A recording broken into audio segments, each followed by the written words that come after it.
This message is actually a reworking of the talk I shared with the folks at the retreat.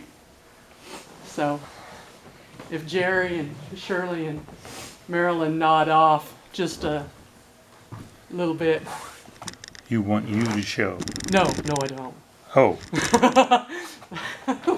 That was by design. But thank you, Jerry. So if Shirley and Marilyn and Jerry nod off a little bit, you've already heard the good stuff. So this is basically the talk from the retreat. You all know that Mom had polio when she was 9. And at first, the doctors told my grandparents that there was no way for her to survive. And then clearly she was surviving, and they said, well, okay, she's going to survive maybe, but she'll never walk again. Strike 2. And then finally they said, well, she's gonna walk, but we can guarantee there will be no children. Yeah, anywho. To the 9-year-old who had always loved to run, not walking again was a far more devastating idea than not having children. The idea of wanting to have kids came a lot later in her life. The fact is, Mom loved school. In fact, her CB handle as an adult was professional student. But she couldn't attend school in her 4th grade year, still homebound recovering from polio. She could walk some, but she was still a serious fall risk. And at the Parker Rural Elementary School, the bathroom wasn't down the hall, it was down the cinder path. And my grandmother declared that Mom could not return to school until she could get up again by herself if she fell. Accepting the challenge, little Beth Elaine collected every pillow in the house, and there were 13 of them. I don't know why that number stuck in her mind, but all my life I knew that there were 13 pillows. And she piled those pillows in the middle of the living room floor and toppled onto the top of the pile. And she fought, and she struggled, until finally she could get up from the top of that pile of 13 pillows. And when she had mastered 13 pillows, she removed one and cast it across the room. And then she worked, and she fought, and she struggled, until she could get up from the pile of 12 pillows. And when she mastered 12, she threw a pillow away. 11 to go. Weeks and weeks go by, and finally, after mastering the pile 13 times, she got to the bare floor. And when she got up from the bare floor, she reminded grandmother of the promise, and Mom got to return to school. From this experience, Mom learned that in order to survive, she had to push through and past every obstacle in her way. The more it hurt, the harder she had to push. She became driven by a need to exceed all expectations. So when I was growing up, the phrase, "this is too hard," especially accompanied by a wah, those were forbidden words in my mother's house, and quitting was never an option. She said, you don't have to start again next season, but you're not quitting once you've started. And on the no children front, well, the paralysis did prevent natural childbirth. Still, Wayne and I are Mom's natural kids. We just, in Mom's words, waited for an engraved invitation to life. That was her eloquent description of a cesarean section. Now, when it became obvious that I was on the way, Mom pronounced it to be a miracle. And I was raised as the miracle baby, one God had a special plan for, one whose very existence was not even possible, save for the grace and glory of God. Now that is a really heavy responsibility to hang on a child, to have to try to live up to the tag miracle baby with all of its attendant expectations. And many times I failed to live up to the tag of the miracle baby. Sometimes I only got a 98%. Few times I came in second place. When I was 7, I was sexually assaulted. And as far as I'm able to remember, it happened just the one time, but Mom found us. And she stopped the boy before he could finish what he intended to do. And in her fear that I was being hurt, she screamed. And she called him a vile and worthless boy, and she chased him away. Now, at the age of 7, hearing the words vile and worthless screamed in your direction, I took it to mean that she meant me to. And that misunderstanding was reinforced as Mom and I walked home that day, because she and I had always been in contact with one another. When we walked together and I was too small to have her arm around my shoulder, she held my hand. When I was big enough to fit under her arm, then she would walk with her arm around me. But that day she did not touch me. Probably couldn't. And we never spoke of the incident again. We did not speak that day. Probably she didn't know how to address me or the issue, and our relationship changed. The miracle baby had fallen. Fearfully and wonderfully made? Well, you really couldn't prove it by me. I believed that I had failed Mom and that I had broken the promise of the miracle baby because I didn't stop what was happening to me.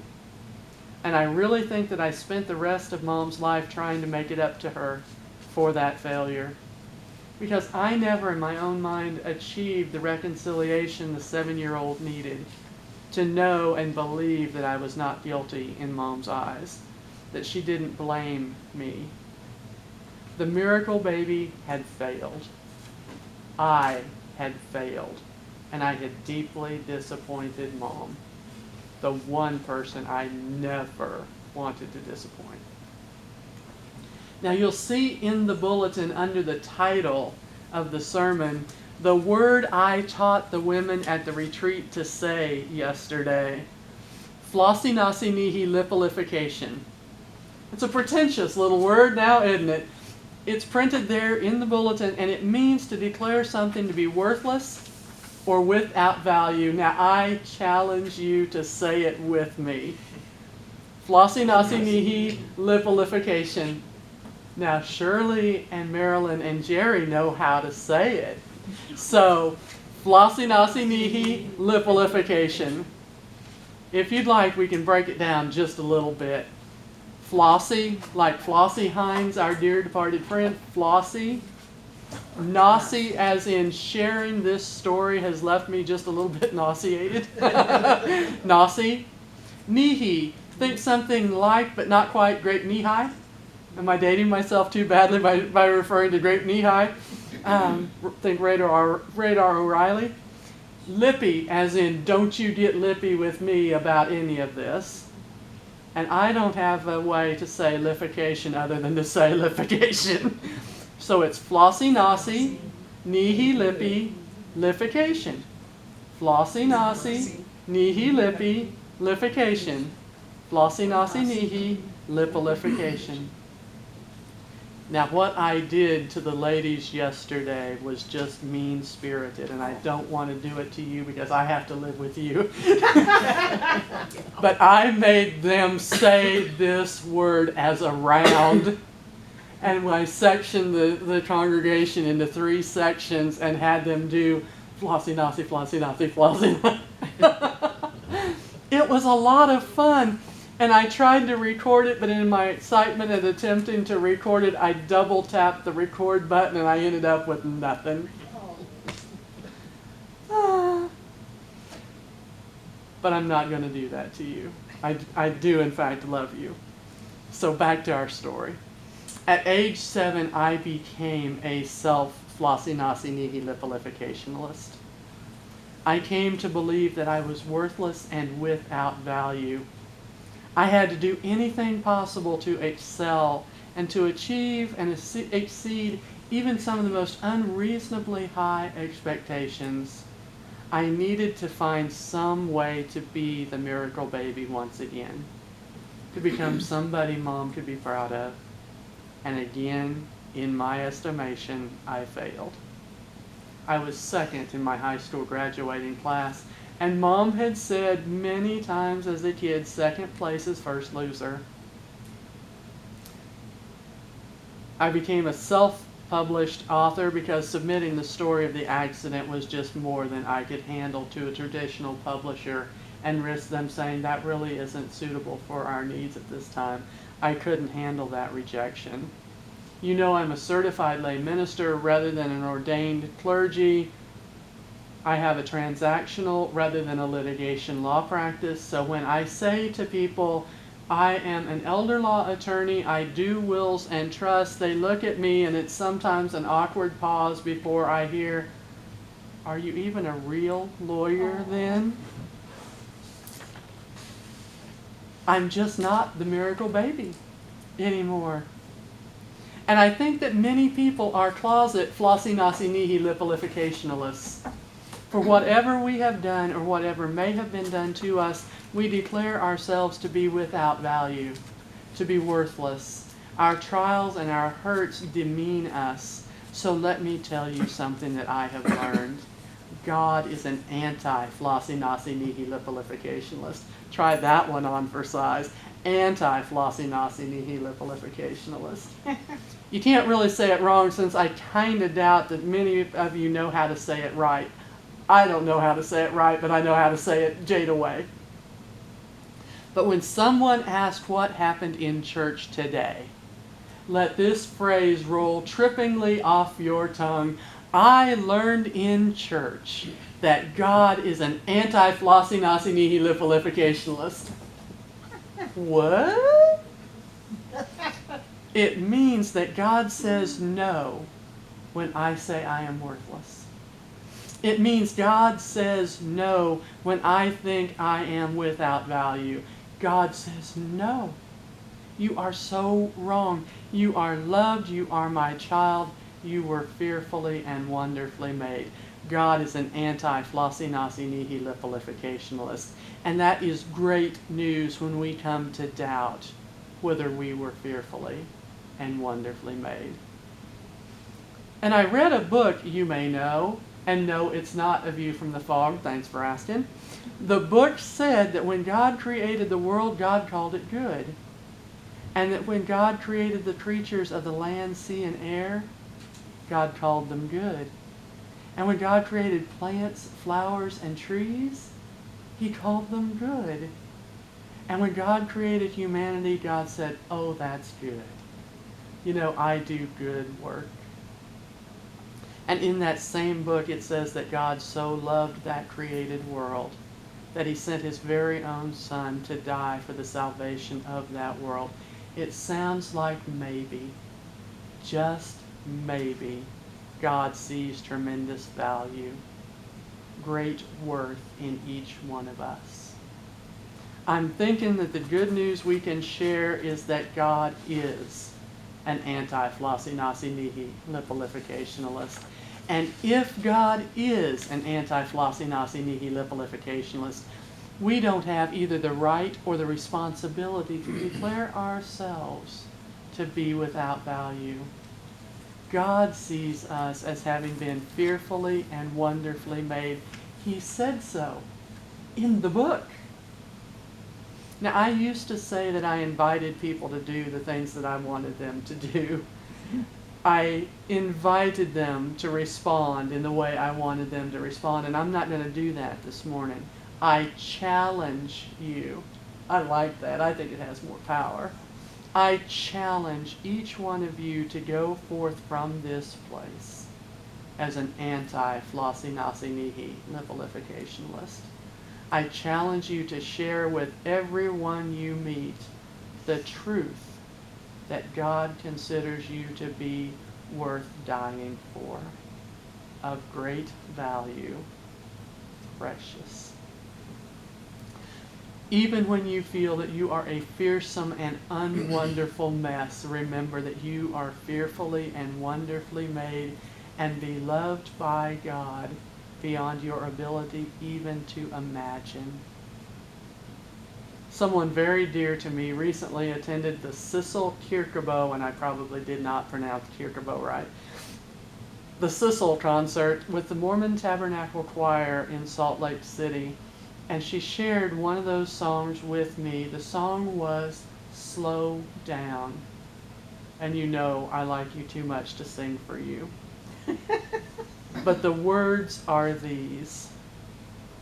In the midst of my confusion, in a time of desperate need, when I'm thinking not too clearly, a gentle voice does intercede. Slow down. Slow down. Be still. Be still and wait on the Spirit of the Lord. Slow down and hear His voice and know that He is God. In the time of tribulation, when I'm feeling so unsure, when things are pressing in about me, comes that gentle voice, so still, so pure. Slow down. Slow down. Be still, my child. Be still and wait on the Spirit of the Lord. Slow down and hear His voice and know that He is God. And know that He is God. That song, so beautifully and prayerfully sung, spoke to me.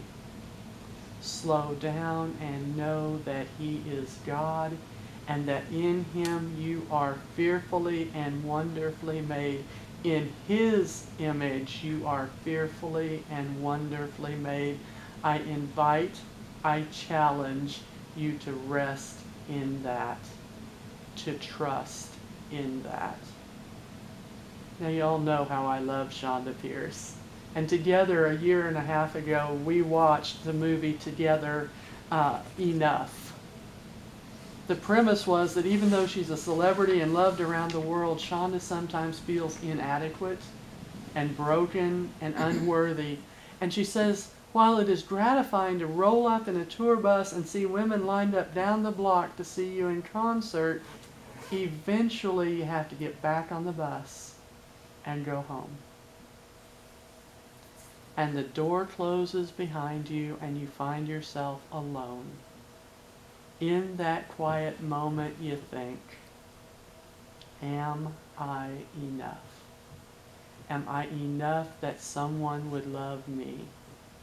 Am I enough that God even could love me? And her answer is yes. God has chosen to love each one of us, so we are enough for Him to love.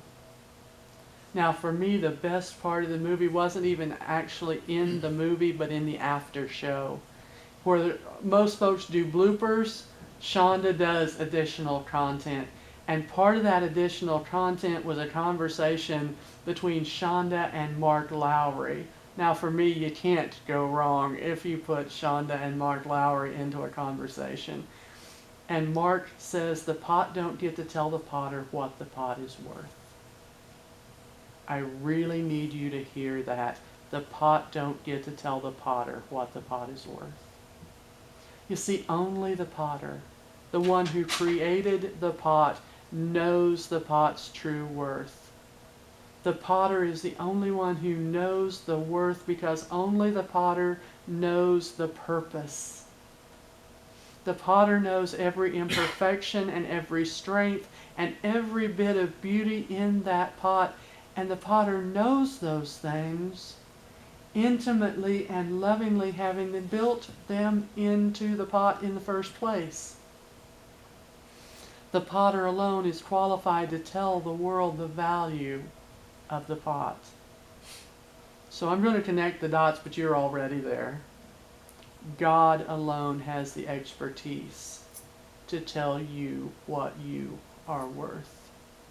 God alone knows your true purpose. You know, God knew you before you were even the size of a tiny grain of rice. And He loved you then.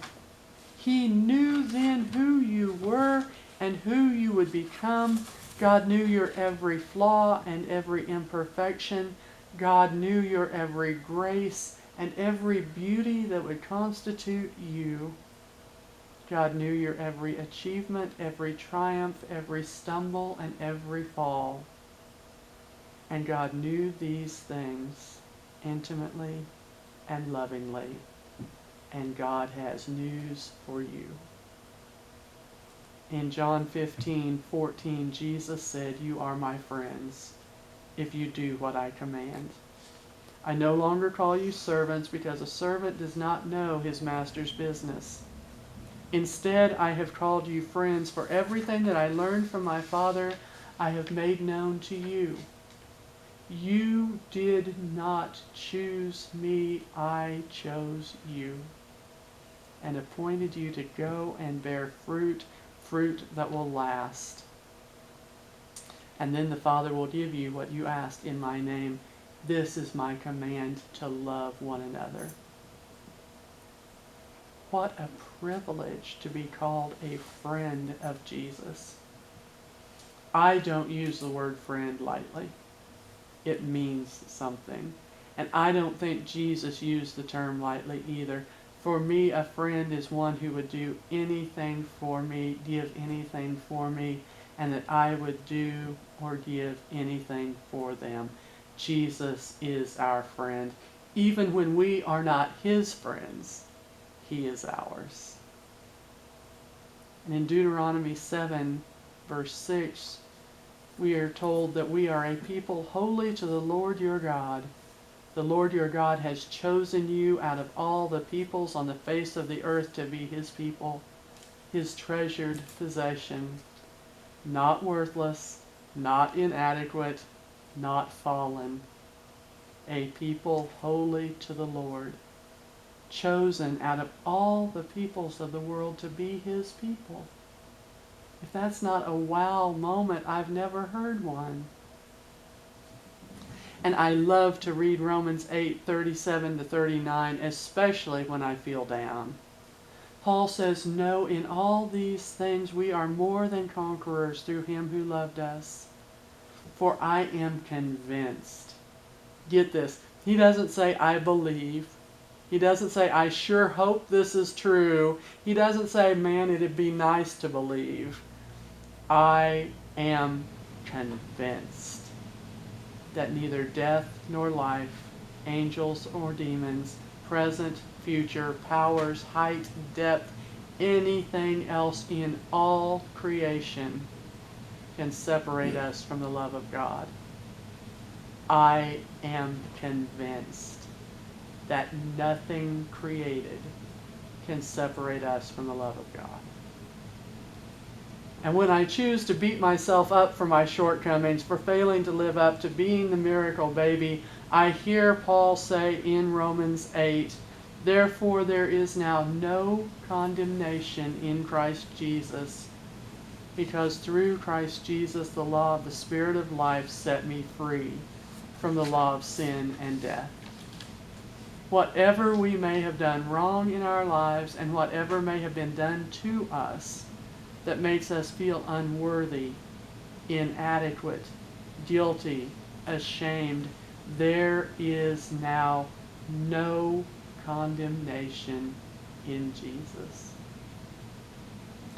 1 Peter 2 tells us that you are a chosen people, a royal priesthood, a holy nation, a people belonging to God. Once you were not a people, but now you are the people of God. What a privilege this is. We are chosen. We are royal. We are holy. We belong to God, the creator of all that is, and in his image we are fearfully and wonderfully made. As you may have guessed, the theme of the retreat was fearfully and wonderfully made, so I put a hole in that drum beating that particular beat. Juanita taught me a really cool way of claiming God's promises.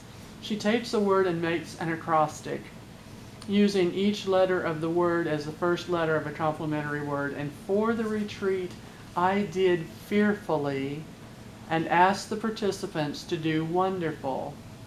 Here is what I did as fearfully, as I believe it applies to the Plum Creek United Methodist Church. We are faithful, extraordinary, and abundantly loved. We are called to be repentant, and we are fantastic because we are unashamed of the gospel. We are both lovable and deeply loved by God, and we came to this place of worship yearning for an ever deeper relationship with the God who loves us. You, my beloved friends, were fearfully and wonderfully made. You are dearly loved. Claim that truth. Go in peace, anti-flossy-nossi-nihilipalificationalists. Amen.